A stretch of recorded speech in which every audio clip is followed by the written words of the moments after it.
All right, sweet. Welcome to the first episode ever of CEO COO. I wanted to have an open conversation with you. Just quick 10 minutes, chit chat. I tell all the guys there's a ton of people like me, very few like you. One of the things I say is you need to learn sales, you need to learn marketing, and then you need to find Jesus or Jesus, right? And so what I've been able to see from knowing marketing, knowing sales, having a brand, building relationships, being able to bring in somebody with an operations background has exploded our business. And why do you think that is? I think it's putting the right people in the right seat. I think the main thing is everybody embracing everybody's role. You know, being a subject matter expert into one deep domain instead of dabbling. A lot of people, I like to be a solopreneur, wear the hat of sales, marketing, operations, sales, finance, accounting, IT, cybersecurity, like the whole shebang. Mastering one skill is better than, chasing everything else. Yeah, and I think we do a good job of that at our office. So when it comes to an organization, what are like some of the tiers that someone listening should start to grow at? Like, I know you talk about there's like really mainly 3. Can you elaborate to those? We all start in an organization that has every single hat as the entrepreneur, right? We all start off as a solopreneur. We wear the marketing, the sales, the operations, the finance, the whole shebang.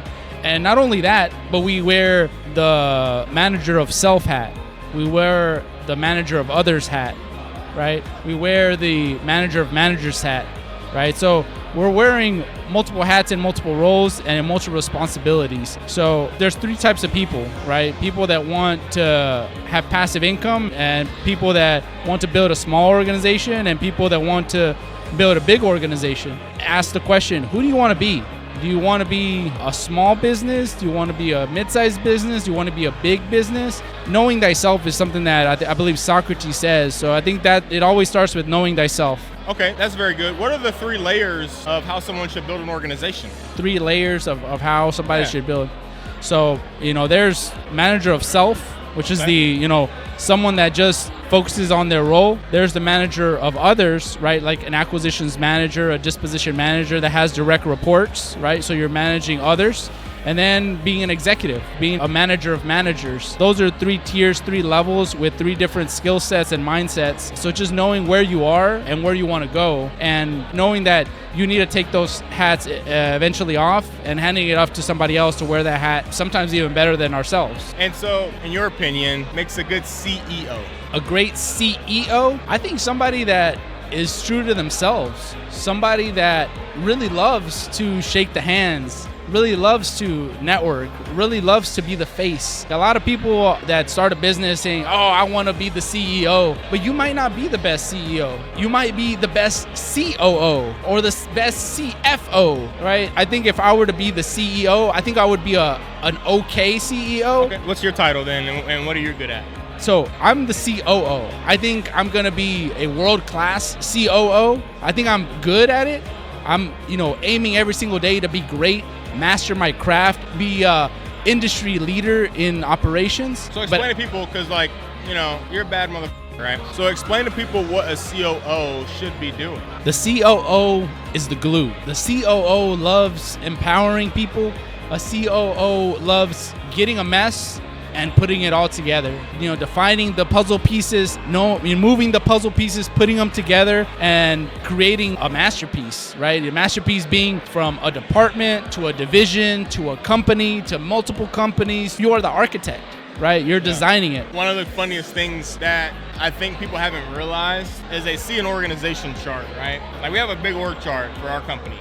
People see the org chart and they see the top spot, right?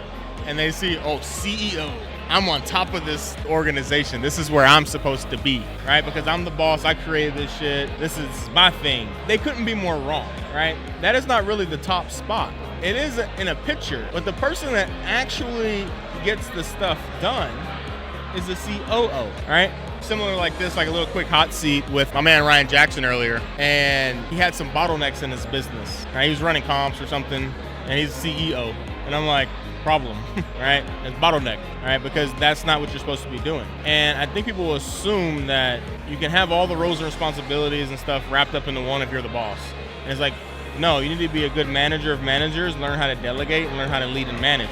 And I told him, he said, what do you do as a CEO? He said, you got your feet up on the desk. I said, absolutely. I said, my feet are up on my desk every day. He said, but my job right now is to attract talent, to hire the best people, to bring in the resources for the business, and to be the face of the company. I said, those are my 4, today, the things that I work on. I was telling them, people need to hear my sales training because that's what people need, but that's not even what I want to talk about. I want to talk about being a CEO. And I think that, not everybody's in that spot or ready to hear that position, or they need to do their own multiple spots in their org chart. So that's not the most important thing at the time.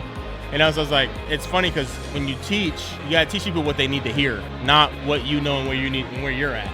Right? It doesn't matter about me. What matters is what about the other people. And so even today for our presentation is I'm teaching sales, right? I leave the sales floor in our organization because that's my best skill set. But I'm like, man, I want to talk about building an organization now. That's where my mind is at.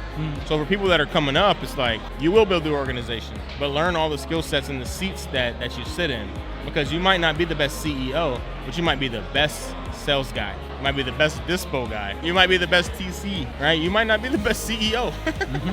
You can hire a CEO and be the TC. Yep. Because you're comfortable at that, right? So don't get caught up on the position in the org chart, because the people that actually run the business are all people that are below that person. That's the real company. The CEO is the face. Don't forget that. What's one thing you've learned since working with me? The one thing, man, I've learned so much. It's very hard to pick one thing. I think one of the biggest things that I've learned is that, it's okay to love what you do. I sometimes felt guilty at times, doing different roles and responsibilities. It's when I left corporate, I started my own company, right? I was building it all by myself as a solopreneur, and I'm like, man, I'm not really loving doing the CEO. The CEO. I don't really love that. It was a necessary hat I had to wear. And when we got connected, I'm like, I'm just great at this. I just want to do this. When we started, I was doing, some dispo stuff, and I was good at it, but it's that was still a manager of self in a way, and then a manager of others. I feel like I really shine as a manager of managers. And you know why that is? Because we lead lions. We are leaders of lions. Yeah. Right? There you go. And that's why we are managers of managers. Right? That's the point. So, yeah, love what you do. I realized very quickly, I said, this guy's not a dispo guy. He's not a sales guy. He's an operations dude. People would have passed on your skill set because you can't fill one of those 2 seats. Everyone thinks this job is marketing, sales, dispo. That's it. They would have been like, this guy can't dispo, this guy can't sell anything, he doesn't know TC. They're all so wrong. And so for the guys that are out there that understand sales, marketing, dispositions, you've ran all the hats in your seat, find you an operations guy, because you can hire the manager of others and blow up your business the same way that we did in the last 6 months.